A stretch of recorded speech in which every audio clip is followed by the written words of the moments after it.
Hey everyone, Joey here, and today we're going to take a nice long look at NextUI, a custom operating system available for the TrimUI Brick and the TrimUI Smart Pro, and it is based on MinUI.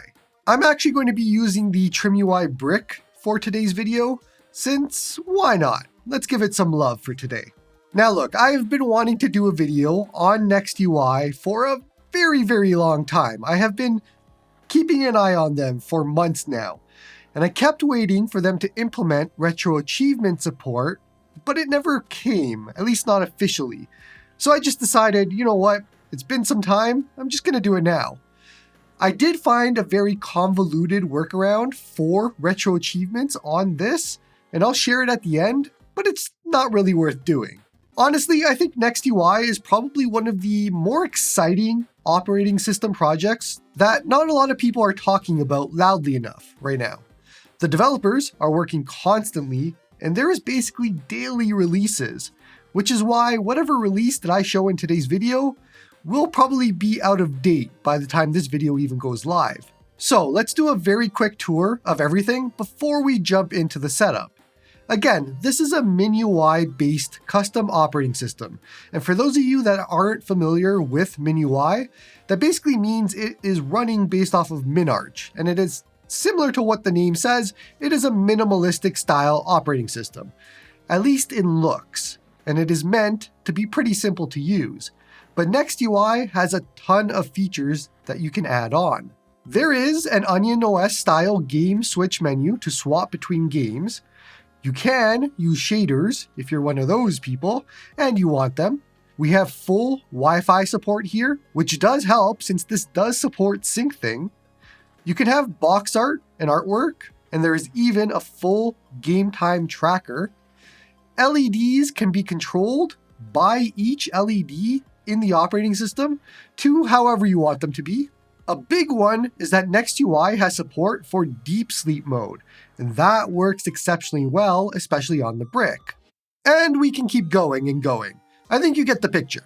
What I haven't mentioned is that NextUI has support for packs, which is basically just add-ons for MinUI and NextUI in this case, and it adds a whole bunch of more features than even what I've talked about already.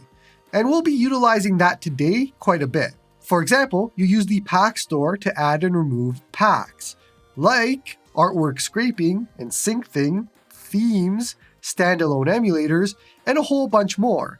You can kind of see how big this gets. Okay, so enough of all that. Let's start with the setup. I'm going to be using a branded 256GB SD card, since that's what I have on hand. And for what the Brick plays, it is actually a really good size to use. I would say 128GB or 256GB SD card would be the best. Make sure it's branded. Now, if you've been using another SD card with the Brick already, I would just put that off to a side and maybe just keep it just in case you want to go back if you ever want to.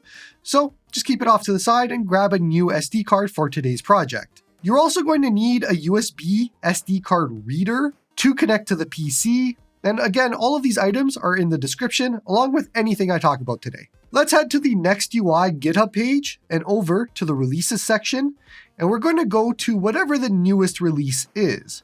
Again, you are likely going to have a newer release than what I show in today's video, so just use that. Go under Assets, and you want to click and download the one that says All in the file name. Now head over to the Rufus website, and you want to download the portable release. We need Rufus to format our SD card for NextUI. With your SD card connected to the PC, open Rufus and make sure the device is your SD card. Then click Non-bootable under Boot Selection. You can name the label, just NextUI, that's what I call it, and choose exFAT as the file system. Click Start and Yes to any pop-ups. Go to the zip file we downloaded from the GitHub, right-click and extract it. Inside of that extracted folder, copy all of the contents and then paste it onto the SD card. At this point, we can now add our ROMs and BIOS files. So let's start with BIOS. If you open the BIOS folder, you can see system folders. And inside of the system folder is where you would put the BIOS file for that system.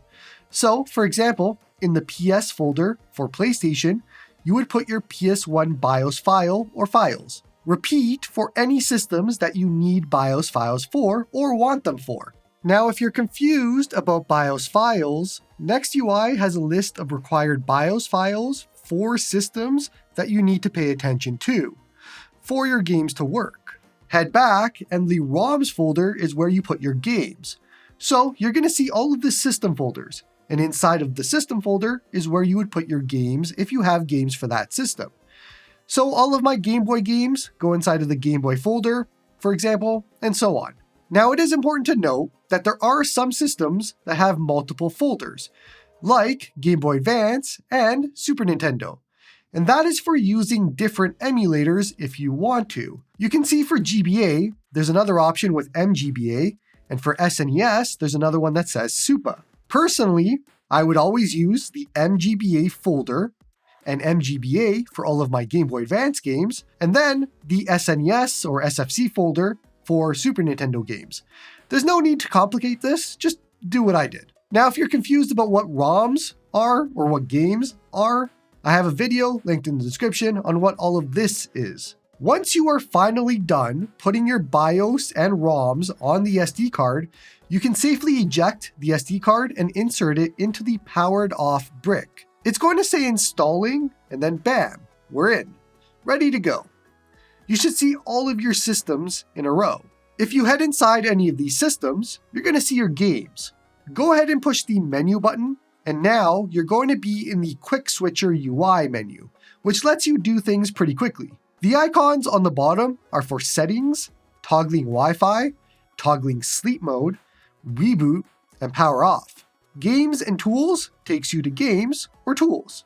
Go ahead and click settings. We can now adjust appearance, and this is all personal preference. There is a lot that you can do here, and you can adjust if you want, but an easy one is show battery percentage, so it shows up in the top right.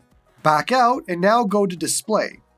If you want to up the saturation on the display, the color temperature, and so on, you can do so here. Now, you don't need to come to this menu to change brightness or color temperature. You can actually do so using the start and volume buttons, and it'll adjust brightness, or you can use the select and volume buttons to adjust the color temperature. Back out and head to system. It's mostly personal preference here again. I do want 24-hour time off because I prefer 12-hour time personally, and I turn on the show clock option so I can see the time. Then I just pick my time zone from the list, and it took me a while to get to America, Edmonton, for me. If you scroll down, we have save format.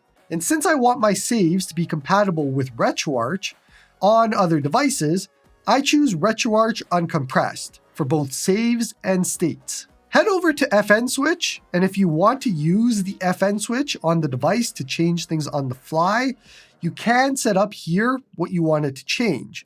I don't need this, so I just leave it alone. Hit back, and this time go into network. Use the D-pad to turn on Wi-Fi, and this was a bit wonky for me, but I had to go all the way out of settings and then come back in for the SSIDs to show up and connect to. I've had various issues with Wi-Fi on the device. It won't connect on boot for the device. Sometimes it doesn't connect even after that, and sometimes it doesn't connect at all even when you try all the things. So it can be finicky, just keep that in mind. Back out when done, and this time head into tools. Battery is going to show your battery usage, if you have any and you want to track it. Boot logo is where you can change the boot logo if you'd like. There are some cool ones here, honestly, that you can change to. Clock is pretty self-explanatory, I think. Files has a file manager if you want to change things on the device easily. Game tracker is actually pretty cool and is super useful. You can see what games you've been playing, for how long, and all that sort of thing. Input is to test inputs. Use start and select to get out. LED control is where you can change the LEDs. So you want to use these shoulder buttons to move between the LEDs. The front two are actually separate. Then you have the top, and then you have the triggers, and so on. You can get really customizable with this and change all of the colors to anything that you want. Settings will take us back to where we were before, and we already did all of that. Lastly, we have Updater, and this is where you would update NextUI over the air easily, which is great, considering how many updates this gets. Go ahead and reboot the device. You can use the quick switcher to do so, and you should see installing while booting again. Now, when you head back to the quick switcher menu, there's going to be a new icon next to settings, and that is the Pak Store. So head into it. Make sure that you're connected to Wi-Fi, because otherwise it's going to kick you back to tools if not. So go ahead, reconnect to Wi-Fi, then come back to the Pak Store. The Pak Store is where we make NextUI really shine with add-ons. Click Browse, and we're going to start with emulators. You're going to notice that these are all emulators that we don't currently have. So I'm going to install them one by one. And it's actually really simple. Just push X and then A for all of them, and then go on to the next one and continue on until you've installed all of them. Now, if you don't care about these systems, you can skip this, because maybe you don't want Dreamcast. Maybe you don't want Nintendo 64, because you're not a crazy person doing Nintendo 64 on a device that doesn't have a stick. But I have to do this for the guide. So I'm going to show you what to do for these systems. Now, I will be skipping ScumVM and Zelda Classic though. I will show you later how all of these standalone emulators work. So for now, let's move on. File management has Syncthing if you want to use Syncthing, so install that. Media has Artwork Scraper, and we definitely want that, so install that. ROM management has Favorites, and that can actually be pretty useful, so I'm going to be installing that. And as far as I go, that's all I really need. But feel free to install any packs that you want. Now, if you pop out to the Pak Store main menu, you can manage installed, and you can uninstall anything that you don't want at any time. But let's go ahead and play with our new packs now. First up, there is Artwork Scraper. You'll see a list of systems. You can choose which to start scraping for, so I went with Game Boy. It's going to take some time to download all the artwork depending on how many games you have, but when it's done, you can see here what it all looks like, and I think it looks really great to me. Just repeat for all systems until you have them all done. Next, we have Favorites. This is going to add a game to the Favorites collection. Now, for a game to show up here, you have to have booted it first so that you can add it to Favorites.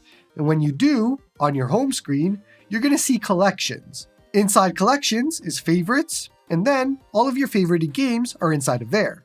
Now, Syncthing is last, and I would enable both options if you're going to use Syncthing. And my guides for Syncthing all work here for setting it up on other devices to connect to here. It's going to show your internal IP address, which you would then put into a web browser on your network to access it.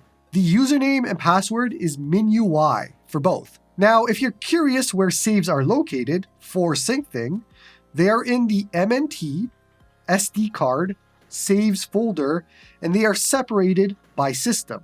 This does mean that you are likely going to need to set up folder syncs for each system if you plan on connecting this back to a normal RetroArch instance on any other device, where it is separated by core. So you would normally do GB on Syncthing for NextUI connected to the RetroArch saves Gambate folder, for example. All right, so let's go ahead and load a game by just selecting it in the list and pushing A. You can go ahead and start playing, but there are some things you should know about. If you push the menu button, you're going to see the internal menu, and you can save state, load state, change options, and quit. Let's go to options. For front end, you can adjust the screen of the game. So currently, for all systems and games, it seems to be stretching to full screen, meaning we are stretching all of the content, and I don't really want that, so I'm going to change this to aspect. Back out and head to emulator, and now you can change specific emulator settings here. Like maybe you don't want this specific Game Boy Color palette, or you want to change color correction and so on. It's up to you. Next up is shaders, and if you want to turn off or change shaders, you can do so here. Cheats is up next, and we haven't really talked much about cheats, but NextUI has these steps on their site for how to add cheats if you'd like. For controls, you can remap the controls if you prefer a different scheme. Lastly, we have shortcuts, and NextUI doesn't have these set up out of the box. So if you want to add a hotkey for save state, load state, fast forward, and so on, you have to do so here. You can either do single button presses, or you can do a combination hotkey of menu plus whatever button for a hotkey. Lastly, when done, you can save changes, and you can choose to do this for this game only or for the entire console or system. Now, this really depends on if you made changes that you only want to see applied to this game, or if you want to apply all these changes to all the games in the system. Let me do another quick example. I loaded up a Game Boy Advance game here, and you can see that it is stretched, of course. So in front end, I change it to aspect so I can get the right screen scaling. And then I choose Save Changes for console, and that'll apply to all of my Game Boy Advance games. Let's talk about the Onion OS style game switcher function now. If you head back into Settings, then System, you can change the default view to Game Switcher. If you head back, you're going to notice the home screen is now that style, but it says no preview for the games that I have personally launched. That's because I didn't save state in any of them. So if I boot up a game, save state in it, and then quit, you're going to see the preview picture now shows that save state where I was. And then you can just use your D-pad to move to see the other games and then launch them from here. So anybody familiar with that game switcher on Onion OS, this is the same idea. Lastly, I promised to show you how to set up the extra emulators that we added through packs. So insert your SD card into your PC, head to the ROMs folder, and now you are going to need to create the ROMs folders matching exactly how I write them on screen for each system. So Sega Dreamcast brackets DC for Dreamcast, Nintendo DS brackets NDS for DS, Nintendo 64 brackets N64 for Nintendo 64, Pico 8 brackets Pico for Pico 8, PlayStation Portable brackets PSP for PSP, and ports brackets ports for ports. If you're wondering how I knew to do all of this, each of these standalone emulators has a GitHub and it has the instructions for what to do. So if you ever get stuck, you can check those and I'll have them in the description because they sometimes have other things you need to do. For example, Dreamcast requires a BIOS file to be put in a specific DC folder in the BIOS folder. Pico 8 requires a bunch more things to do for Pico 8 to work. Portmaster requires a bunch more, and that sort of thing.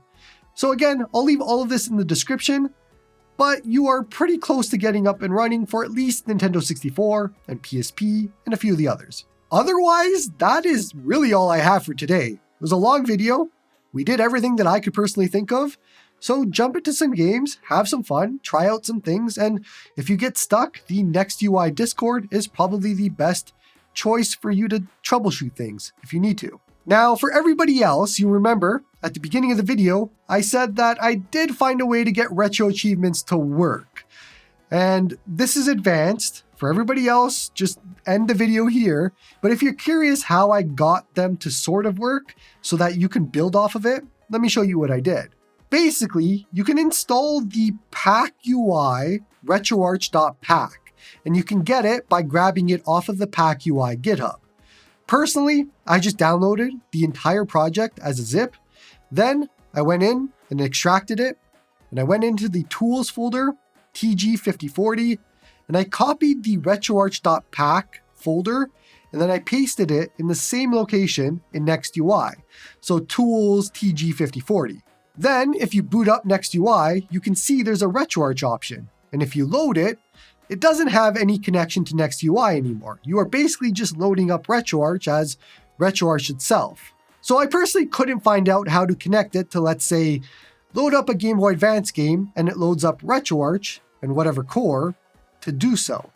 It seems to be its own separate instance, and that's it. So if you really wanted RetroAchievements this way, you could just use RetroArch to load games and use RetroArch entirely as its own little thing. It won't use any of NextUI, unfortunately, which is kind of the whole benefit of this operating system. But I think this is the starting point for a workaround. So if anybody knows how to launch games using RetroArch instead of MinArch, then let me know in the comments or come join my Discord and we'll walk through it. But I think this is the starting point for how you would get it all to work. I just don't know the next steps. Again, this is a pretty crappy workaround. This is for advanced users. I just really want retro achievements. What do you want from me? That's what I like. That's going to be it for this one. Don't forget to like and sub to help the channel grow. Come join me on the Discord to talk all about retro handhelds. Support me through YouTube membership if you like my stuff. And hope you all have a good one.